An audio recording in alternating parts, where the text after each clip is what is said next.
Une séance de réflexologie plantaire chinoise peut se terminer par quelques mouvements de réflexologie plantaire thaïlandaise. La réflexologie plantaire thaïlandaise est très différente de la réflexologie plantaire chinoise. En effet, la réflexologie plantaire chinoise se travaille sans corps gras afin de gagner le maximum de précision sur les points à stimuler, alors que la réflexologie thaïlandaise se travaille à l'aide d'huile, car c'est une technique plutôt proche du massage, une technique englobante de l'intégralité des pieds. Cette technique a pour objectif de rééquilibrer globalement les énergies du corps. On ne vise pas un point précis comme nous le faisions dans le cadre de la réflexologie plantaire chinoise. Nous travaillons ici les espaces intermétatarsiens sur la face dorsale du pied. Ce travail consiste en un travail du système lymphatique. Donc nous travaillons ici les ganglions thoraciques. Nous avions effectué ce travail en réflexologie chinoise en utilisant le mouvement de base de reptation. Nous travaillons ici de manière beaucoup plus lissée en nous aidant du corps gras.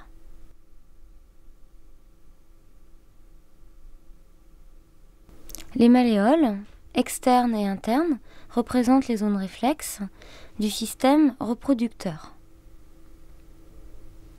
Système que nous avons travaillé en réflexologie chinoise et que nous travaillons à nouveau en réflexologie thaïlandaise. Cependant, l'intérêt est ici double. Rééquilibrer les fonctions du système reproducteur, mais également débloquer les énergies stagnantes au niveau des articulations. Le tendon d'Achille représente la zone réflexe du système lymphatique inguinal. Le travail du tendon d'Achille permet également de renforcer ce dernier.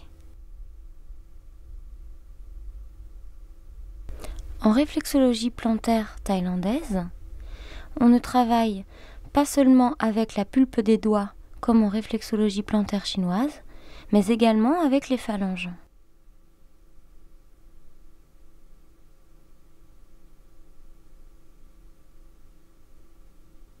Le travail étant très global, on ne travaille pas point par point.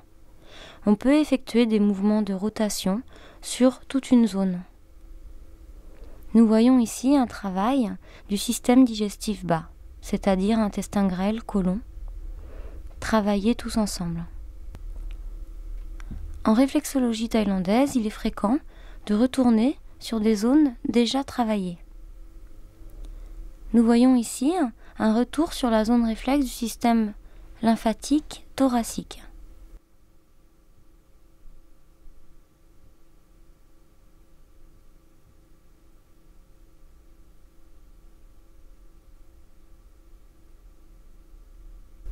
Le système lymphatique en réflexologie thaïlandaise est un système très important.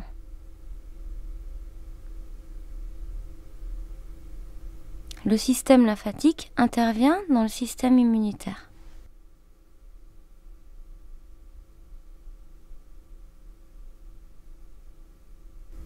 Pendant une séance de réflexologie plantaire thaïlandaise, on va effectuer quelques points de pression sur la partie extérieure de la ligne de ligament.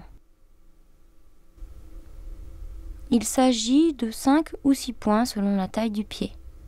On commence de la ligne de talon vers la ligne de diaphragme, puis de la ligne de diaphragme vers la ligne de talon. Il est possible d'effectuer ce parcours 1 ou 2 fois. Après avoir travaillé ces points, il est bon de relaxer la ligne.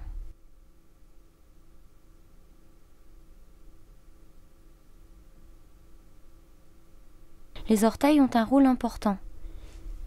Ils représentent effectivement la tête, les sinus, mais ils sont aussi l'extrémité de chaque grand canal d'énergie appelé également méridien. Il est donc important à la fin d'une séance de stimuler ces zones.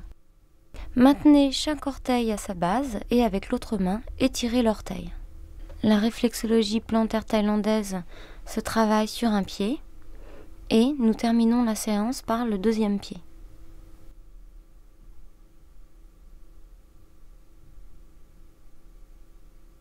Une séance de réflexologie plantaire, qu'elle soit chinoise ou thaïlandaise, se termine par le travail de la zone réflexe du plexus solaire. La zone réflexe du plexus solaire se trouve au milieu de la ligne de diaphragme. Il s'agit de la seule zone que l'on travaille sur les deux pieds en même temps. On effectue des pressions avec les pouces. Il est bon de relâcher de temps en temps et de reprendre la pression quelques secondes. Il est également intéressant de se calquer sur la respiration de la personne. À l'expiration, la pression se fait plus forte et à l'inspiration, nous relâchons. La zone du plexus solaire est très importante. Le plexus solaire étant un enchevêtrement de fibres nerveuses, il est souvent très tendu. Ce travail permet de détendre en profondeur la personne. Une séance de réflexologie se termine de la même manière qu'elle a commencé, c'est-à-dire avec des mouvements de relaxation. Ce sont les mêmes mouvements effectués en début de séance.